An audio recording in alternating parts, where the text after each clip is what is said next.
What's going on, guys? In this video, I'm actually out on the river, which I know is a shock. I very rarely get out on the water in my videos. But I want to show you something here because I know this comes up a lot on the groups and forums. And that's how to get debris out of your jet pump when you are on the water, or even how to identify when you have debris in your jet pump. So normally out here on the river, I get debris in my pump at least once a week, if that. So we're pretty good at getting stuff out. And generally, when you have debris in your pump, when you're riding the ski, you're going to get some intense vibration, and it's going to feel like your ski's not going anywhere.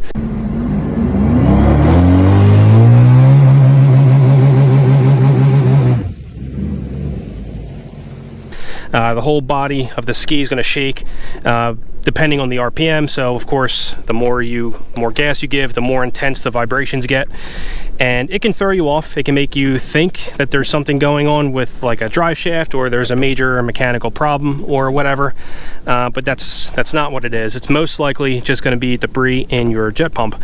And it could be something as small as a tiny little piece of wood like that. It could be plastic.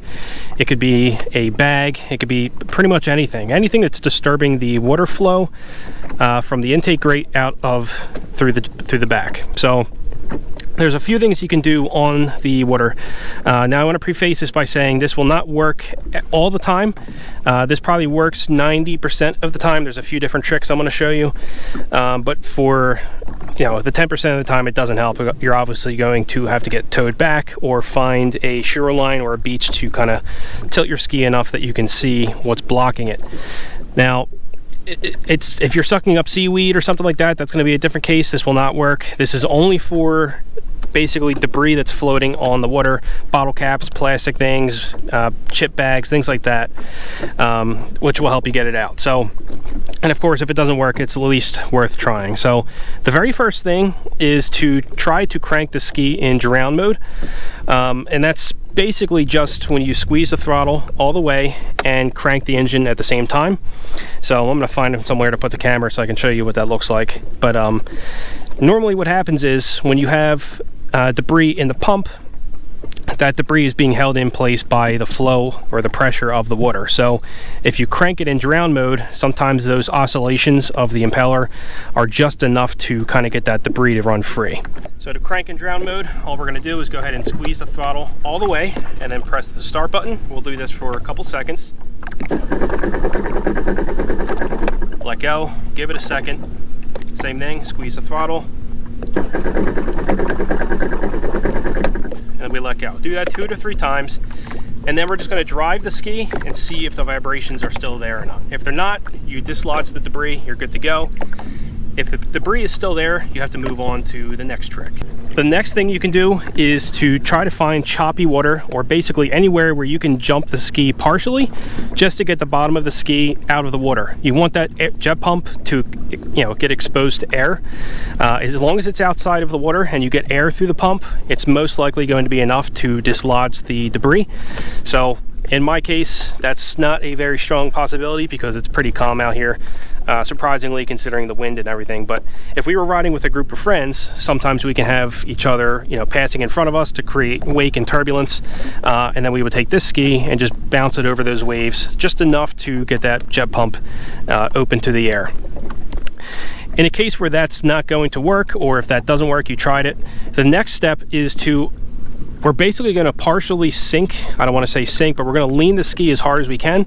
So we're basically going to lean hard on either the left side or the right side to get the ski to basically lean at a 90 degree angle compared to the water. So what that's going to do is get that jet pump out of the water so that we can go ahead and basically just rev it a little bit to get the debris out.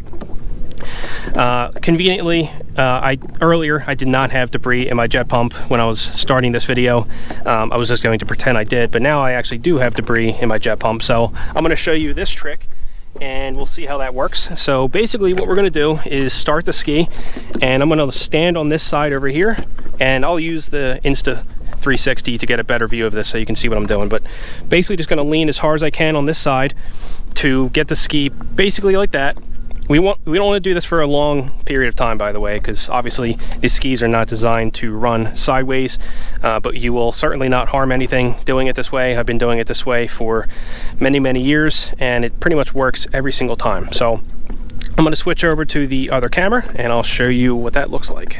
All right, so I did get the camera wet earlier. Hopefully it's still picking up audio, but let's go ahead and we'll do this. Start the ski and we're going to lean it real hard.